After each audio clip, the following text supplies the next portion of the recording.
Pernah nggak sih kita berhenti sejenak dan mikir, Allah itu baik banget ya? Nah hari ini kita mau coba dalamin lagi tema yang sebenarnya dekat banget sama kita ini. Kita kan sering banget ya bilang kalimat ini. Tapi yuk kita jujur, seberapa sering kita benar-benar merenungkan maknanya? Apa sih arti sesungguhnya di balik kata-kata, Tuhan itu maha baik? Oke, yuk kita bedah bareng-bareng. Untuk bisa benar-benar paham kebaikannya, langkah pertamanya adalah kita kenalan dulu sama salah satu namanya yang indah banget. Nama itu adalah Al-Bar. Artinya, wah ini dalam banget. Al-Bar itu adalah zat yang kebaikannya melimpah ruah, mencakup semua makhluknya tanpa terkecuali. Jadi ini bukan kebaikan yang pasif, tapi kebaikan yang aktif, yang proaktif, dan menyeluruh banget. Dan Al-Bar ini bukan sekedar nama loh ya, ini adalah salah satu dari 99 Asmaul Husna, nama-nama Allah yang paling sempurna. Masing-masing nama itu tuh kayak jendela buat kita, buat ngintip dan memahami betapa agungnya sifat-sifatnya. Terus gimana cara kita melihat wujud kebaikan Al-Bar ini? Gampangnya, kita bisa lihat dari 3 hal utama. Dari setiap perbuatannya, dari semua pemberiannya yang gak pernah berhenti, dan tentu saja dari kasih sayangnya yang universal buat semua ciptaan. Nah, itu kan tadi definisinya ya. Sekarang yuk kita coba jadi detektif kebaikan. Kita cari bukti-bukti nyata dari kebaikan ini dalam hidup kita sehari-hari. Karena percaya deh, buktinya itu ada di mana-mana. Coba deh, kita sama-sama mikir sejenak. Kalau kita beneran mau nyari, di mana aja sih kita bisa nemuin jejak-jejak kebaikannya dalam rutinitas kita yang itu-itu aja? Jawabannya, seringkali ada di hal-hal yang udah kita anggap biasa banget. Nikmat hidup itu sendiri, jantung kita yang masih berdetak sekarang, badan yang sehat buat beraktivitas, adanya keluarga, indahnya alam, sampai rezeki yang kita terima. Itu semua tuh, kalau direnungin, kayak surat cinta dari Al-Bar. Dan kebaikan itu nggak cuma buat kita manusia. Lihat deh ke alam sekitar. Ada tumbuhan yang tumbuh, hewan-hewan yang bergerak bebas, bahkan ekosistem hutan yang begitu kompleks di mana setiap bagiannya saling mendukung kehidupan. Ini semua kan kayak sebuah orkestra kebaikan yang diatur dengan sempurna banget.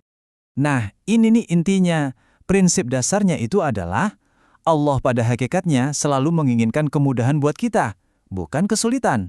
Bahkan amal baik kita yang mungkin cuma sedikit, balasannya bisa berlimpah-limpah. Tapi sekarang pasti muncul pertanyaan di kepala kita. Kalau Allah maha baik dan pengennya kita mudah, kenapa kok ada ujian dan cobaan? Pertanyaan yang bagus banget. Yuk kita coba bedah bagian ini. Ini adalah cara pandang yang bisa mengubah segalanya.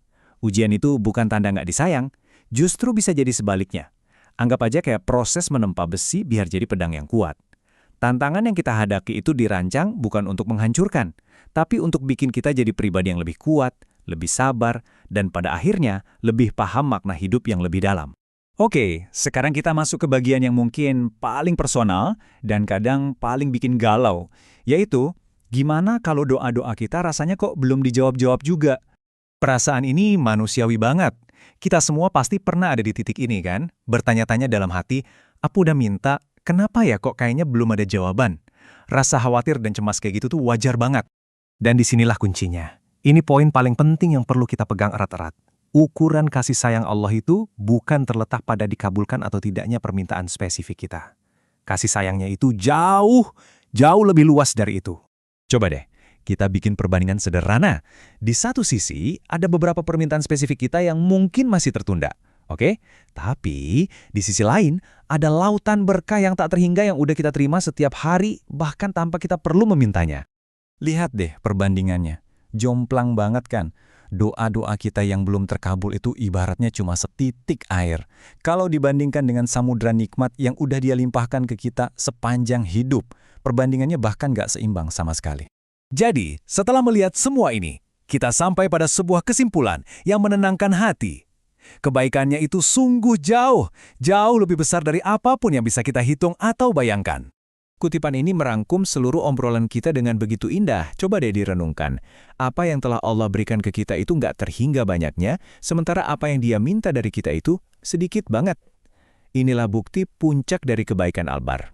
Sebagai penutup, saya mau ninggalin satu pertanyaan sederhana buat Anda bawa hari ini. Setelah semua ini, coba deh berhenti sejenak dan tanyakan pada diri sendiri. Kebaikan kecil maupun besar apa yang paling Anda syukuri kehadirannya hari ini?